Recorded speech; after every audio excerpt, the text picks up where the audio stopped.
Ադրբեջանն ինչ է զիջել Հայաստանին այսպես կոչված խաղաղության պայմանագրի շրջանակներում, հարց, որի պատասխանը չունի Հայաստանի իշխանությունը։ Հայտնի է միայն, որ կետերից որևէ մեկը չի վերաբերում հայ գերիների եւ պատանների վերադարձին, Արցախ տունդարձին եւ Հայաստանի Հանրապետության սուվերեն տարածքից ադրբեջանական զորքերի դուրսբերմանը։ Ձեր հարցի կոնկրետ պատասխանը կարող եք ինձնից չլսել, կարող եք լսել օրինակ Գերմանիայի արտաքին գործերի նախարարից, որը իր պնդմամբ, իր հայտարարության մեջ հատուկ նշել է, որ Հայաստանն է կատարել զիջումներ։ Նույնիսկ, այսինքն, եթե վերանանք տրամաբանական գործընթացից, այսինքն, որ ամբողջ գործընթացը մեր աչքի առաջ էր, մենք տեսնում էինք Փաշինյանի զիջումները, եթե վերանանք ուղղակի համադրումից փաստերի, որ Ադրբեջանի բոլոր պահանջները կատարվել են, եթե նույնիսկ այդ ամենից վերանանք, ապա Գերմանիայի արտաքին գործերի նախարարը դրա մասին ասել է։ Տևական ժամանակ խաղաղության պայմանագրի երկու կետերի վերաբերյալ համաձայնության չեկած Երևանն ու Բաքուն հայտնում են, որ բանակցություններն ավարտված են, Հայաստանը համաձայնել է բավարարել Ադրբեջանի վերջին երկու պահանջը։ Ադրբեջանը ունի իր դիրքերի խորացման լայն հորիզոններ,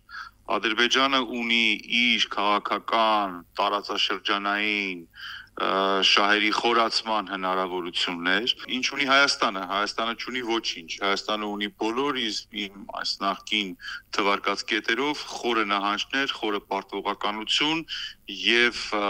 ամբողջական դիվանագիտական սնանկություն։ Մենք որքան էլ խուսափենք կապիտուլյացիա բառը դասական առումով օգտագործելուց, այնուամենայնիվ Հայաստանը այսօր թե դիվանագիտական եւ թե քաղաքական նարատիվների առումով գտնվում է ուղղակիորեն հանձնողական կարգավիճակի մեջ։ Բաքուն, որ սրել է ատամներն ու ամեն պահի նոր պահանջներ է ներկայացնում, չի սահմանափակվել խաղաղության պայմանագրում ներառված զիջումներով։ Եթե Հայաստանը խաղաղություն է ցանկանում տարածաշրջանում, ապա պետք է սերտորեն համագործակցի Բաքվի դատական գործընթացի հետ։ Սա անհրաժեշտ պայման է տարածաշրջանում խաղաղություն ապահովելու համար։ Նիկոլ Փաշինյանը փոխարենը տեղյակ չէ, որ Բաքուն նման պահանջ է ներկայացրել, ասում է, չունի նման տեղեկություն, ուստի չի կարող մեկնաբանել։ Ես այդպիսի մեկնաբանություն չեմ տեսել եւ նաեւ չեմ մեկնաբանի ձեր փոխանցմամբ ամենայն հարգանքով, որպեսզի թյուրըմբռնումներ չլինեն։ Արդեն այսօր Արարատ Միրզոյանն է արձագանքել ընդդիմության հարցերին, թե մյուս պահանջներն ինչպես ընկալել, եթե պայմանագրի կետերը համաձայնեցված են։ Արտգործնախարարն ասում է, խաղաղությունը Հայաստանի Հանրապետության գոյության միակ ձևն է։ Ադրբեջանը վերջը ինչ է զիջում, որ մի պահանջն է կարողացել դիմագրավել, որ սկսել եք բանակցել այդ պահանջը եղել է, բանակցությունների ընթացքում դա դուրս է եկել։ Ադրբեջանի պահանջները մենակ ավելացել են։ Պետությունների մասին ճակատագրական հարցերից խոսելիս երևի թե տեղին չի չափել պահանջների քանակով։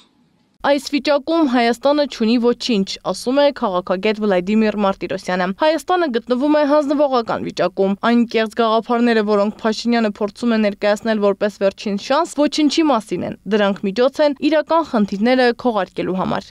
Սեդամ Ակարյան, Գեղամ Ղազարյան, ABC Media։